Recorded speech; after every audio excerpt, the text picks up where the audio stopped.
Hey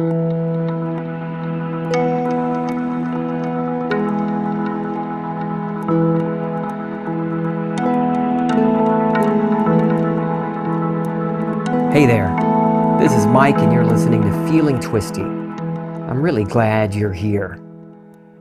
In my last episode, 188, I talked about what Neville means and what it means to me to keep the Sabbath relative to particular desires. Today, I'm going to share a few stories that are good examples of resting easy, resting in the knowledge that a wish is fulfilled, keeping the Sabbath, or living in the end. The Bible details the story of creation. God created everything in the universe those first 6 days. Then he saw that it was good, and he said, hey, this is good. And then he rested. He rested for the seventh. He took a break. Well, that's what I used to think, that God was tired. He needs the Sabbath. He needs to stop and relax. Later, the Bible says we're to do no work on the Sabbath. And that's in remembrance of that day that God rested, the seventh day. The creation story didn't really end on the sixth day like I was taught. He didn't stop creation and then rested on the seventh or on the Sabbath because he was done. No, that's all symbolism. Creation is complete after the seventh day, the Sabbath. After I imagine my wish fulfilled, I rest in the knowledge, the knowing that it's done. I do no work to make it happen. No more wondering about, did I do the scene right? What else do I need to do to make this happen? I'm not saying we don't take action, but our actions always come from the state we're in. If I'm still in the state of lacking the thing I want, then I'm thinking of it, and my actions are still geared toward trying to make it happen. You see the difference? When I'm in the state of my wish fulfilled, like in it, seeing the world from it, any actions are coming from that new state, that new perspective. My wish is fulfilled. Now, everything I'm doing is from this state. I've imagined each one of my children thriving in all ways, in health, love, finances. I've seen them thriving and seen the smiles on their faces. And I'm keeping the Sabbath relative to each and every one of my kids and their significant others. No matter what news I hear from them about relationships or money, jobs, car accidents, I'm keeping the Sabbath. I'm living in the end, seeing them as I want them to be, as I know they want to be.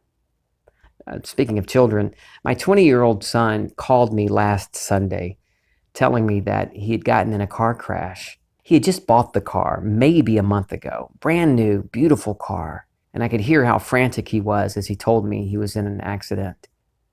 He said he was heading north on the highway when a car pulled out of a parking lot on the right side. My son said he tried avoiding the other car but couldn't get out of the way, and the Cadillac came out of that parking lot and hit him so hard that it spun my son's car around 180 degrees into oncoming traffic. He was okay though, and he's okay now. One of my other sons and I hopped in our car and drove out to the scene of the crash. We even beat the police there. Once the police got there, they spoke to my son and the other driver. And that's when we learned that the elderly man driving the Cadillac was insisting that my son hit him. Well, that was just absurd, in my opinion, based on the location of the damages on the vehicles.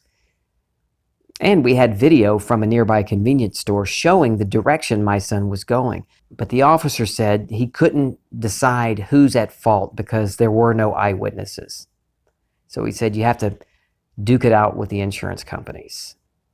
Well, my son was worried, anxious because now he doesn't have a car and his brand new, beautiful car was damaged.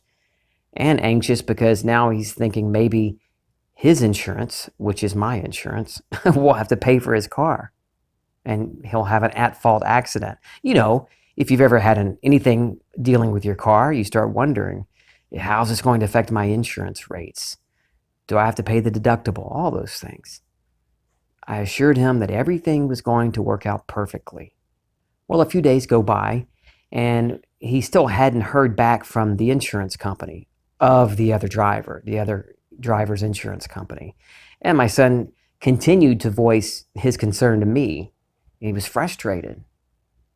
This was on a Thursday when I did this. I told him not to worry. I said, the claims adjuster for the other company will call you Monday and accept responsibility for the crash. Don't worry about it over the next few days. This is how it's going to play out. And then after he walked off, I imagined hearing my son's voice telling me that the adjuster called and said they're paying for the claim, that they're paying for all damages. And that was on a Thursday. I kept the Sabbath for the next few days. Even when I heard my son complaining about the crash and the lack of contact from the insurance company, I knew what I had heard in imagination, and I knew that was the reality, and it must be exactly as I had heard it. Well, today is that Monday. This morning, my son sent me a screenshot of his text conversation with the adjuster. She texted him telling him that liability was not clear and advised him to go ahead and open a claim on his own insurance policy. Well, that's not what I had planned. When I read that text, that screenshot from my son, I wasn't shocked or disappointed or worried. I knew what I had heard back several days before, and I knew that must happen. It doesn't matter what the adjuster's saying in that text. Well, several minutes later, my son walks into the bedroom to tell me that the adjuster just called him and said they've accepted liability, that the other driver is no longer disputing the facts of the accident, and they're getting started on paying for the repairs and for a rental car while his car is in the shop. It worked out perfectly. Now, this other story comes from my sister. I've mentioned her before. I've mentioned her more often than you realize because I don't always say that the woman I'm talking about is my sister. She is an amazing woman. She has 9 children, and she loves each and every one of them so much. She's just, well, I wish you could meet her because she's just wonderful. Anyway, this happened a couple of weekends ago. She and her family attended a wedding in another state. And once they got back to the hotel after the wedding, she realized she had lost an earring. Now, these earrings are very special to her. She says it's her favorite pair. They were a gift from our mother years ago. And now, back at the hotel, no way to find it. She was certain she lost it at the wedding venue somewhere. She had walked all over the property, even along a river at the wedding venue. So the earring could be anywhere. And while at the hotel that day, after she realized she had lost it, she even went online and tried finding a replacement through the place our mother had gotten them, but she couldn't find them. They didn't have those earrings any longer. Later that day, she thought, why am I upset? It will turn up. And she kept the Sabbath. She went on through the day without worrying about it any longer. She was living in the end. She knew it would turn up. Now, my sister tells me that when they were packing up or loading up the van after the wedding, one of her kids must have dropped a bag of rice in her purse, one of those little bags of rice you throw at weddings, and some rice had spilled out. So the following day, she decided to clean out the purse. So she turned the purse upside down to dump the rice out, and out plopped the earring. Now, at first, she thought, maybe that's the earring I didn't lose. So she ran back to her jewelry and found that that earring was still there. So the one that fell out of her purse was the missing earring. She tells me there's no way it could have fallen into her purse while she was at the wedding because she had left the purse in the van the whole time they were at the venue. She didn't take it with her into the wedding. My sister kept the Sabbath. She lived in the end of her wish fulfilled. She didn't even stop to imagine a little scene or wonder what she should do. She decided. She made a decision. No need to be upset because it will turn up. And she didn't worry about it or go back to the wedding venue to search the property. That little decision was an imaginal act. She shifted her state of consciousness right there from worrying about it and believing in the loss of that earring to deciding, no, it'll turn up. I know it will. And the next day, cleaning out the purse, there's the earring. My sister knows the power of faith, of loyalty to unseen reality. I've mentioned her before and how she cleared $90,000 of debt within a year. And I'm excited to talk to her. Every time I talk to her, she has some other wonderful story to share with me. I love her so much.